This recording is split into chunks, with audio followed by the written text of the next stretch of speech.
Bueno, vamos a continuar con la clase. Hubo un desperfecto informático, se cortó la conexión con Zoom y tuvimos que cortar, pero bueno, habíamos quedado por acá.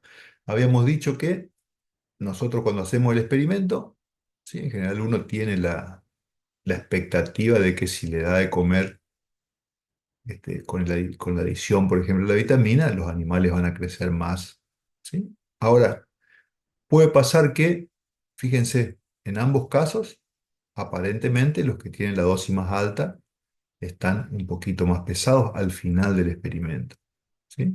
Ahora, alguien va a decir, no, bueno, pero estas diferencias son mínimas, no vale la pena, estas son más grandes. De todas formas, más o menos por lo que ya venimos hablando a lo largo de la cursada, tanto estas que son más pequeñas como estas que son más grandes podrían deberse tranquilamente simplemente al efecto del azar que generó variabilidad. Entonces, tenemos que someter a estos resultados a un análisis y el análisis de la varianza es la técnica que nos permite analizar todo en conjunto, ¿sí? Entonces, teníamos cuatro grupos que arrancaron con promedios más o menos en 10 kilos y medio y luego de darle de comer 30 días aumentaron un poquito en un caso o bastante en otro. Entonces vamos a analizar los resultados por separado como si esto hubiera sido el experimento real y luego como si hubiera sido este. Ahora bien, este, en ambos casos, obviamente, tenemos 5 animales por tratamiento, ¿sí? Y hay variación. Fíjense que hay diferencia entre las medias, pero a la vez hay diferencias dentro de los grupos. Entonces, esa variación que se genera, ¿cómo la vamos a analizar? Y bueno, la técnica se llama análisis de la varianza. ¿Y qué es lo que vamos a hacer? Vamos a descomponer esa varianza. ¿La varianza qué es? La varianza se genera porque hay variabilidad, ¿sí? Yo a 20 animales le di de comer alimento, ¿sí? Y crecieron durante 30 días. ¿Mm? Entonces, eso me genera una variación. Yo lo que tengo que ver es si esa variación se debe simplemente a que porque son animales y son genéticamente diferentes y todos crecen a su ritmo, las pequeñas variaciones que hay se deben a eso, o bien por alguna razón que podemos atribuir a la dosis de vitamina, estos crecieron un poco más, estos crecieron un poco menos. Entonces, básicamente estamos viendo si podemos explicar estas diferencias como un efecto del tratamiento o bien simplemente fueron producto del azar. Entonces, tenemos una variación total, ¿sí? Fíjense que tenemos 20 observaciones. No pensemos en principio que corresponden a distintos grupos.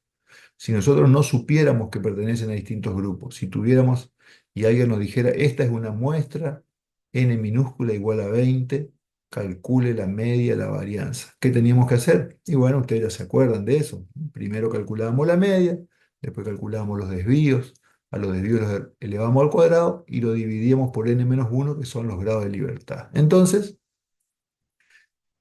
esta es son las medidas de resumen. El total es 557. Si dividimos por 20 nos da la media, ¿sí? Y si hacíamos todos esos cálculos, la varianza iba a ser 5,34. ¿De dónde surge ese 5,34? De la suma de los desvíos al cuadrado dividido n-1, que es 19. Bueno, este valor 101,43, ¿cómo se hubiera obtenido entonces? Restando cada uno de estos valores, 20,2, 22,5, 19,3, menos la media, ¿sí? Íbamos a tener 20 desvíos. Recuerden siempre que la suma de los desvíos da cero, entonces los elevábamos al cuadrado, y cuando sumábamos teníamos una suma de cuadrados que en este caso es igual a 101,43. Cuando divido 101,43 por 19, porque esto es una muestra, entonces estamos trabajando con n-1 en el denominador, nos da 5,34. Esa es la variación total. ¿De dónde sale esa variación total? De dividir la suma de cuadrados total, obtenida a partir de los 20 desvíos elevado al cuadrado, dividido los 19 grados de libertad totales. El análisis de la varianza consiste en descomponer esta suma de cuadrados total y los grados de libertad totales en lo que le corresponde a cada uno de la fuente de variación involucradas. En este caso tenemos dos. La fuente de variación debido al efecto de los tratamientos y la fuente de variación correspondiente al error experimental. Y ahora vamos a ver de qué hablamos. Fíjense, estas son las 20 observaciones, ¿sí? La suma daba 457,30, dividido 20 me da la media de la población. Si yo resto cada uno de esos valores, la suma me tiene que dar 0, dijimos, elevo al cuadrado para que todo se haga positivo, la suma 101,43. Esto sería cómo se calcula una varianza tradicionalmente, ¿sí? Ahora bien, yo sé que en realidad estos 5 primeros datos corresponden al grupo control, al grupo sin vitamina. Estos otros 5 corresponden al grupo que se dio 5 gramos por kilo, esto otro grupo y así. Entonces, yo tengo que descomponer esta suma de cuadrados total en la parte que le corresponde a cada grupo, ¿sí? Y lo mismo los grados de libertad, que son 19, cuánto corresponde el efecto de los grupos y cuánto corresponde al error experimental. Entonces, eso se hace con análisis de la varianza. Esta técnica estadística nos va a permitir descomponer la variación total en una fuente debida al tratamiento, una fuente debida al error y obviamente la suma de ambas tiene que ser el total. ¿Cómo vamos a descomponer los grados de libertad? Dijimos que eran 19, porque eran 20 menos 1, 19. Bueno, lo que le corresponde al efecto del tratamiento, K, el número de tratamiento menos 1. Entonces, en este caso que teníamos 4 tratamientos, acá sería 4 menos 1, 3.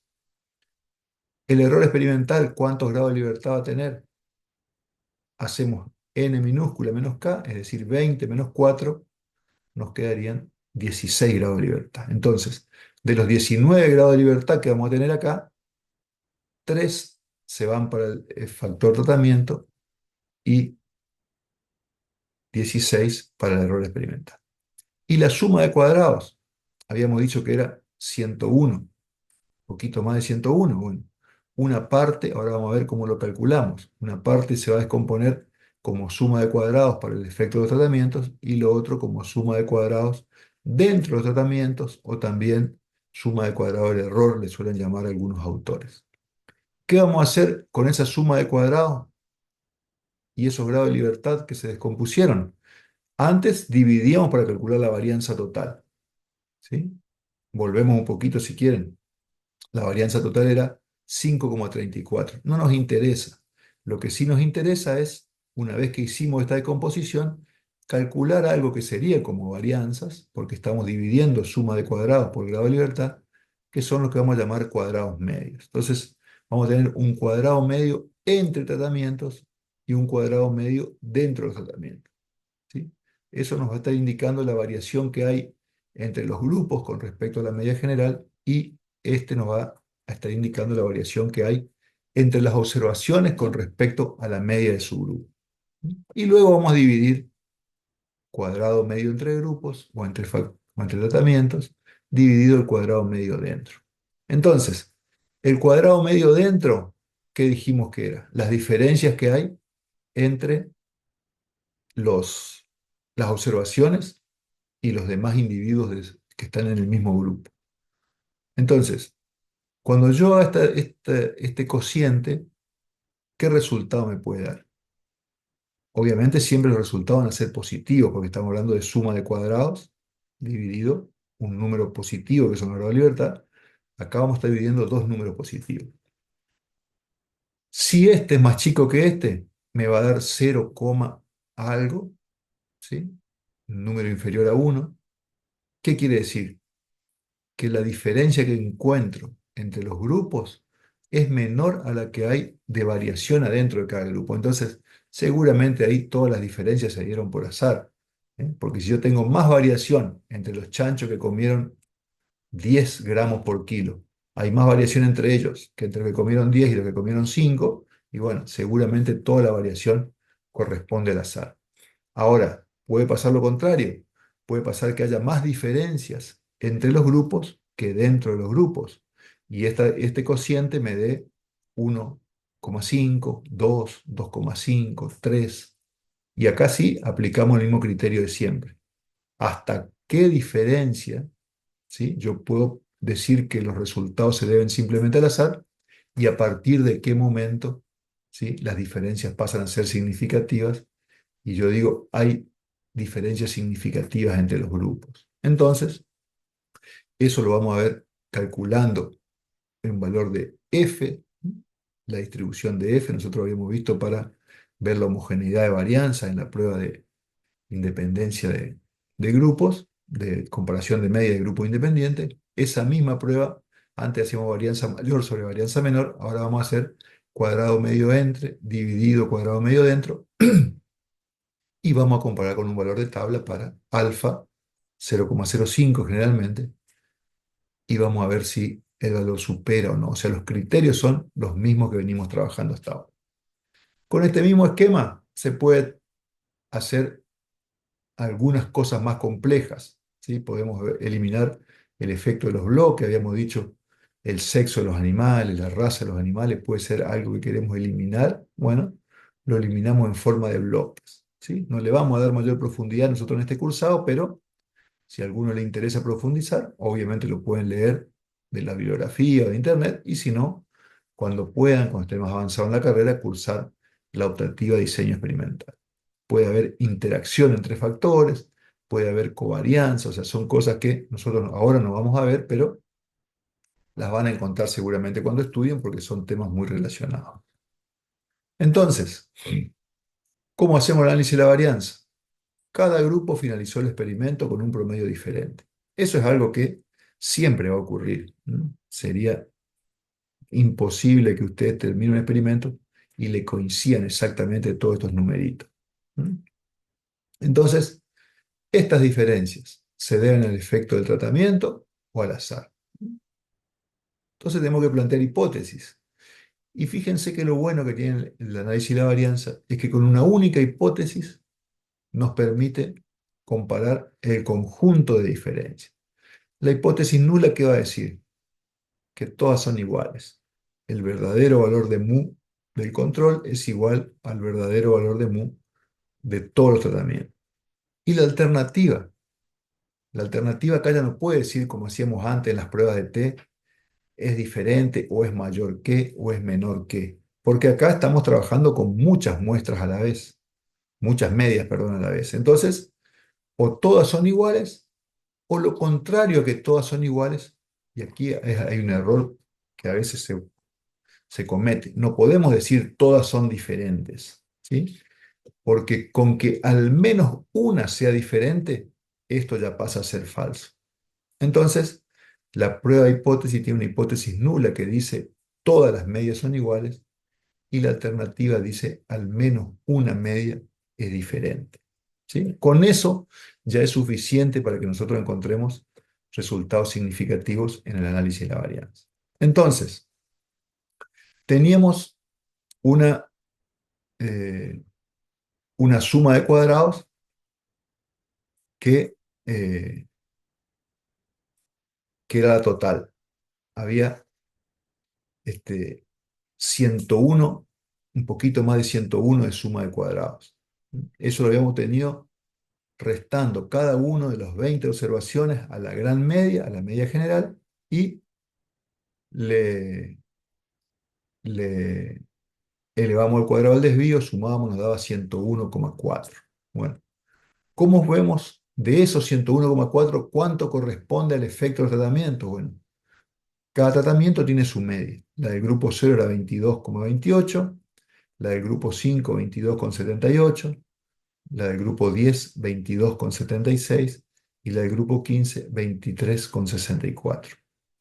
A cada una de estas medias le vamos a restar la gran media. La gran media era, vamos a volver un poquito porque no me la acuerdo de memoria, la gran media era 22,87. Bueno, si yo le resto 22,87, seguramente con algún decimal, va a haber algunos grupos que quedan por debajo y me van a dar desvíos negativos, otros grupos quedan por encima, me van a dar desvíos positivos, y la suma de los desvíos siempre da cero. Entonces elevamos al cuadrado esos desvíos y al sumarlos tenemos la suma de cuadrados entre tratamientos. ¿Por qué se llama suma de cuadrados entre tratamientos? Porque se obtuvo restando a la media general,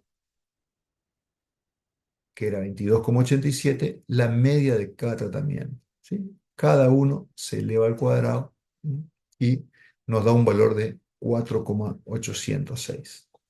Y por otro lado, ¿cómo calculamos la otra suma de cuadrados? La que corresponde a la suma de cuadrados dentro de los tratamientos, restando a cada observación, fíjense, estas son las 5 observaciones del grupo control, la media de su grupo. Entonces, a las 5 observaciones del grupo control le restamos la media del grupo control.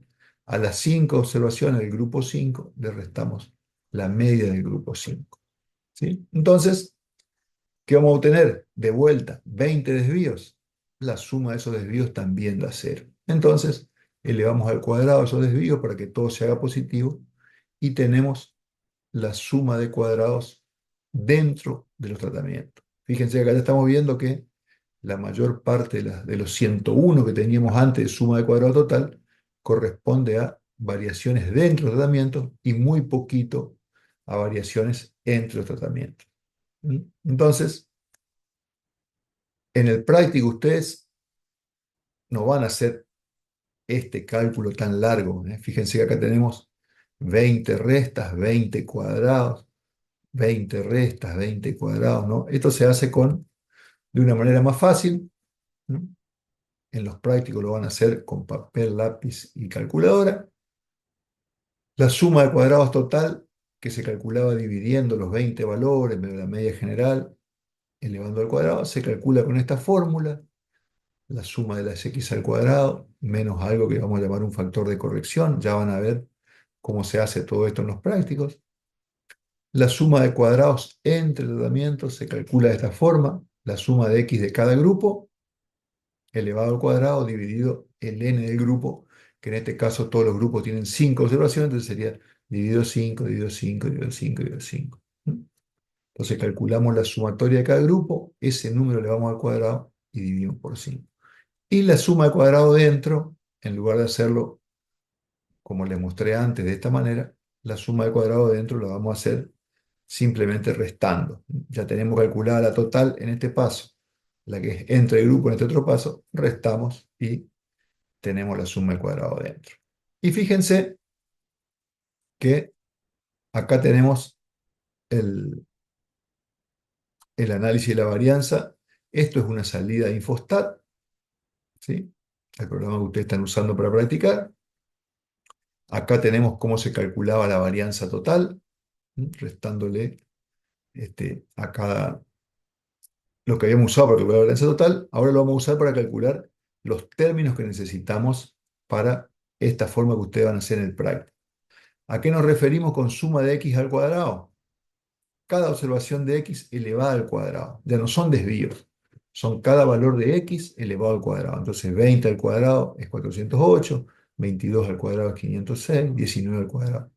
Cuando sumamos todo nos da 10.557. Es el numerito que va acá. ¿Qué va acá? La suma total de x. El valor que tenemos acá, 457. 457 al cuadrado dividido 20, ¿sí? Nos da 101,43. Es decir, exactamente lo mismo que nos daba si a cada valor le restábamos la media y a ese desvío lo elevábamos al cuadrado. Entonces, de esta manera se llega mucho más fácil y más rápido a los resultados y además ustedes van a poder cargar la calculadora en un modo científico que les calcula directamente. ¿Sí? Fíjense lo que dice el análisis de la varianza de Infostat: 101,43 y 19 grados de libertad. Bueno, al mismo número podemos llegar, habíamos llegado antes haciendo con la forma tradicional y ahora calculando con estas fórmulas. Esos 101,43 se descompone: una parte debida al efecto de tratamiento, otra parte debida al error. Tenemos los grados de libertad, dividimos suma de cuadrados por grado de libertad y obtenemos los cuadrados medios, ¿sí?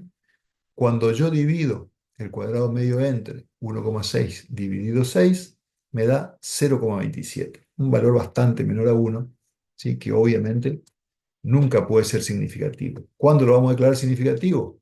Cuando el valor obtenido supera el valor crítico de la tabla de F. Aquí no lo tenemos, pero la salida de Infostat nos da el valor de P. ¿Qué era ese valor de P? La probabilidad de que las diferencias encontradas como efecto de tratamiento, ¿sí?, sean significativas y no producto del azar. Bueno, son producto del azar con una probabilidad casi llegando a 1. Entonces, no tenemos chance de poder explicar las diferencias que había entre la media de los grupos, ¿sí?, haciendo este análisis de la varianza. Fíjense que teníamos una hipótesis nula, que eran todas iguales, una alternativa, que al menos una era diferente. Bueno, ninguna es diferente, ¿sí? Nos quedamos con que todas son iguales, ¿sí?, porque la probabilidad de que las diferencias encontradas no sean por azar prácticamente no existe. ¿No? Aquí vemos el cálculo de los otros valores. 481, ¿cómo se calcula? La suma de cada grupo, 111 al cuadrado, 113 al cuadrado, 113 al cuadrado, 118 al cuadrado, cada uno dividido 5, menos el factor de corrección que ya habíamos calculado antes, llegamos a 4,81, que es lo que nos dice el Infostat, y al mismo tiempo es lo mismo que nos estaba diciendo antes, cuando lo habíamos calculado de la otra manera más larga. Y por diferencia, calculamos 96,62. Entonces, esa técnica sigue el modelo más sencillo. Después ustedes van a practicar con el otro juego de datos. Los invitamos a que repitan esto que se acaba de hacer, con los datos más complejos, donde parecía que había un poquito más de diferencia entre las medias, para ver si esas diferencias se declaran significativas o no. ¿Sí? Van a aprender en el práctico cómo se hace de manera manual, y en el laboratorio o practicando con Infostat lo van a poder hacer en sus casas. ¿Sí? Aquí vimos cómo el modelo más simple se descomponía en factor tratamiento, error experimental y total. ¿Qué pasaría si tuviéramos bloques? Es decir, si de los 20 cerdos que teníamos, algunos eran machos y otros eran hembra, por ejemplo. Bueno, tenemos que subdividir un poco más nuestra variación y agregar una filita más que sea el efecto de los bloques. Y en el modelo matemático también se agrega. Y vamos a decir que cada observación en particular tiene el efecto de la media de la población, el efecto del tratamiento, el error, tal cual como antes, pero además hay un efecto bloque. ¿Y el efecto bloque qué es? Y posiblemente que los machos pesen un poco más, las hembras un poco menos. La estimación del efecto de los bloques, vuelvo un segundo, se hace exactamente de esta forma. Si de estos 20 datos hubiera algunos que son machos y otros que son hembras, yo tendría, así como tengo una sumatoria para cada uno de los grupos, tendría una sumatoria para machos y una sumatoria para hembras. Bueno, acá iría la sumatoria de machos al cuadrado dividido 10, por ejemplo, si fueran 10 machos y 10 hembras, y el valor de las hembras al cuadrado dividido 10. Todo esto menos el factor de corrección. Fíjense, les sirve para ver, para no meter la pata cuando tengan que hacer los parciales. El valor que tenemos acá, 457, es exactamente la suma de estos cuatro valores.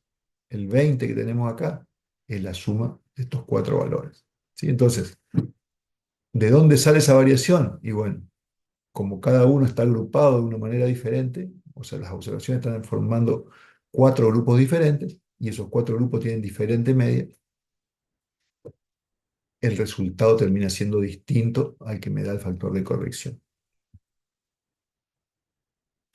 Algunos supuestos de la NOVA. Ya vamos terminando, ¿sí? No es sencilla esta clase, es larga, es compleja, pero es una parte importante, como les dije. Independencia. ¿De qué hablamos cuando hablamos de independencia? Ya habíamos mencionado esto un poco en las pruebas de T. Se supone que hay independencia entre los grupos y dentro de los grupos. Es decir, si yo voy a hacer esta prueba con la vitamina con los cerdos en la facultad, ¿sí?, y dispongo de un lugar en el que le doy de comer a los animales, pero resulta que los, eh, la jaula está muy cerca y los del grupo control tienen un poco más de hambre porque a los otros estudiando vitamina y a ellos no. Entonces, los de un grupo afectan a los otros, los molestan, tienen hambre, están todo el día mirándolos. ¿eh? No, no debería ocurrir, pero puede ocurrir. Puede ocurrir que un grupo afecte a otro. Pero además puede ocurrir que dentro del grupo, si yo tengo un grupo formado por 5 cerdos, si los pongo a todos juntos en el mismo corral, que haya uno que sea un poco más malo o un poco más grande, un poco más agresivo, que no los deje comer tranquilo a los demás. ¿Sí? Y eso me genera más variabilidad, porque hay uno que porque es más malo come más y los otros porque tienen miedo comen menos. Entonces, no hay independencia entre las observaciones. ¿Sí? Si los tengo los 5 en el mismo corral y por alguna razón ese corral se rompió el bebedero y está todo el día inundado y los animales andan con las patas mojadas y les duelen las patas, se les aflojan, les da frío, entonces no hay independencia entre esas observaciones. Todos van a tender a dar un valor más alto o un valor más bajo por causa de algo que no es el efecto tratamiento. Entonces, ¿qué es lo que se sugiere para la independencia? Y bueno, tratar de que cada animal tenga su corral independiente. Si voy a trabajar con 20 cerdos, que haya 20 corrales y sorteo aleatoriamente de qué manera se van a distribuir los tratamientos en los corrales. Así como sorteé qué cerdo iba a cada grupo, sorteo a qué corral va cada animal y eso también me da la posibilidad de pensar que no va a haber sesgo. Esto ya lo dijimos, la asignación aleatoria de tratamiento es fundamental. La normalidad, ¿m? Todas las poblaciones son normales. Esa normalidad que decíamos que era generalmente una característica, que las características cuantitativas continuas tienden a distribuirse normalmente, bueno, tenemos que garantizar que hay normalidad. Nosotros no vamos a ver, pero hay pruebas de normalidad que sirven para determinar si las muestras con las que estamos trabajando y haciendo las comparaciones se distribuyen normalmente. Esto es una palabra rara, homocedasticidad. ¿A qué hace referencia? A que tiene que haber homogeneidad en las varianzas de los grupos. Si yo trabajo con 3 grupos, 4 grupos, 5 grupos, recuerden que el análisis de la varianza se hace cuando tengo más de 2 grupos. Si tengo solamente dos, hago una prueba de T, ¿sí? Para grupos independientes.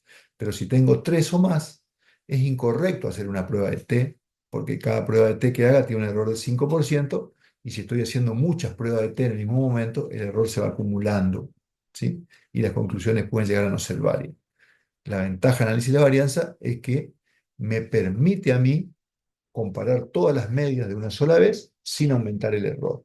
Ahora bien, ¿por qué las varianzas deben ser homogéneas?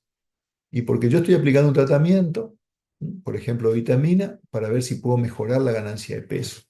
Si yo logro mejorar la ganancia de peso, ¿qué es lo que va a pasar? La media de un grupo determinado va a ser más alta que la media de los otros grupos. ¿Sí? Entonces yo espero que el tratamiento cambie la media, ¿sí? Genere diferencias significativas entre las medias, pero no tiene por qué afectar la varianza, ¿sí? Pero si yo arranqué de una población original en la cual sorteé los animales y los distribuí, le di de comer 30 días, yo puedo esperar que los que comen cierto alimento de mejor calidad aumenten más de peso. Pero ¿por qué habría más variación, más varianza? No tiene ninguna explicación que haya más varianza, salvo que haya pasado algo raro que nos afectó a los animales. Entonces, debemos controlar que se cumpla, ¿sí? Este supuesto, se le llama supuesto de homogeneidad de las varianzas. Y por último, aditividad. El modelo debe ser lineal aditivo. Fíjense que mi modelo decía mu más el efecto de tratamiento, más el error, si había bloque, más el bloque en algún lugar, ¿sí? Pero no aparece por el bloque o por el efecto de tratamiento, ¿sí?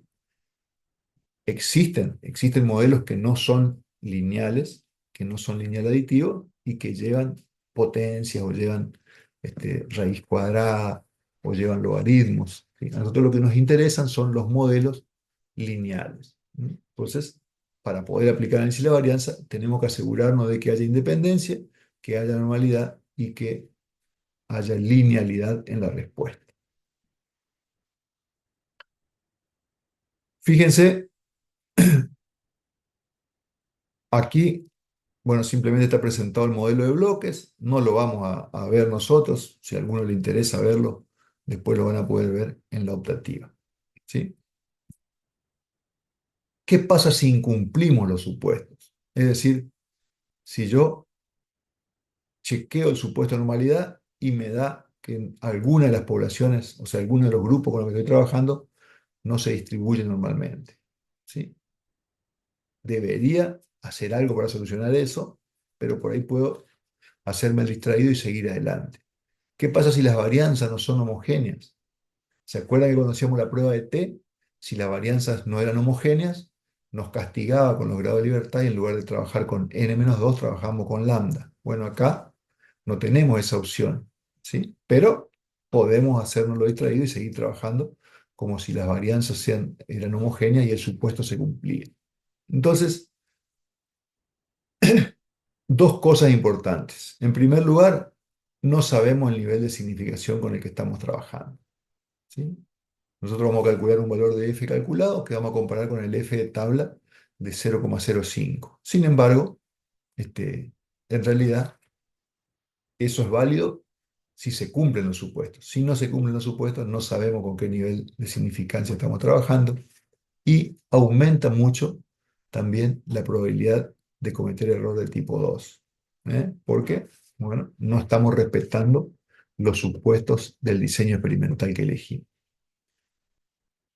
Esto es un consuelo. Si la violación de los supuestos, el incumplimiento de los supuestos es leve, no hay mayor, no hay mayor modificación en los resultados reales con los que nos va a dar, siempre y cuando, hay un siempre y cuando casi siempre, los tratamientos tengan igual número de repeticiones. Por eso también es importante tratar de balancear, ¿sí? Tratar de tener la misma cantidad de observaciones, que es un error común que se comete. A veces, por ejemplo, un productor compra algo nuevo que lo quiere ya poner a probar y dice, bueno, a 10 animales le voy a dar este nuevo y para comparar, para controlar, vamos a poner 3 animales al que le vamos a dar la comida común y corriente. ¿Sí? Bueno, error, hay un desbalanceo importante. En un grupo hay 3, en el otro hay 10. ¿Sí? A la hora de comparar, eso nos quita potencia en nuestro análisis. Ni hablar, ¿sí? Ni hablar si, por ejemplo, un productor está queriendo probar algo nuevo en bovino, en las vacas de su campo, y dice, bueno, elegime las 10 mejores vacas, le vamos a dar esto para ver cómo anda, y apartame otro lotecito de 10 que ya no van a ser las mejores, que le vamos a dar lo que le veníamos dando siempre. Y bueno, si uno agarra y dice, vamos a ver qué tal anda esta pelota de fútbol nueva, y le da la pelota de fútbol nueva a Messi y la pelota de fútbol vieja me la da a mí, y bueno, seguramente va a parecer que la pelota de fútbol nueva anda mejor, pero no es el efecto del tratamiento, sino es que le dimos el mejor jugador a una pelota y uno que no era para nada bueno a la otra. No podemos cometer esos errores porque esos errores no se pueden solucionar, ¿sí? Si yo cometí el error de darle la dosis más alta de vitamina a los cerdos que mejor crecían, cuando termine el experimento, si encuentro diferencias significativas, no voy a poder saber si era porque la vitamina realmente es buena o porque le di los mejores cerdos a ese grupo. Entonces, ese tipo de errores no podemos permitirnos el cometer. ¿Mm? Entonces, simplemente para mencionarles, nosotros vimos el modelo completamente aleatorizado, que es el más sencillo, tiene 3 términos, ¿sí? Y mencionamos el diseño en bloques completamente aleatorizado, ¿sí? Tiene un modelo matemático igual a este, se agrega el efecto de los bloques al diseño. Y después tenemos el diseño en cuadrado latino, que a veces se dice que es como un doble bloqueo, donde fíjense que está igual que antes el efecto de la media de la población, el efecto del tratamiento, el error experimental, pero en lugar de haber un bloque, hay 2 bloques, ¿sí? Por ejemplo, los animales podrían ser de diferente sexo y diferente raza, ¿sí? Y ya tenemos que tratar de eliminar el efecto de sexo y el efecto de raza. Ya son 2 bloques al mismo tiempo que tengo que tratar de eliminar, una de las estrategias podría ser un cuadrado latino. Bueno, vamos a terminar entonces por hoy y este, me despido con este último video, ya que este sería el último tema que involucra el cursado 2025. Seguramente nos vamos a ver con los que estén promocionando cuando defiendan su trabajo para aprobar el integral, y con aquellos que queden regulares seguramente nos iremos viendo en los distintos turnos de examen. Hasta luego.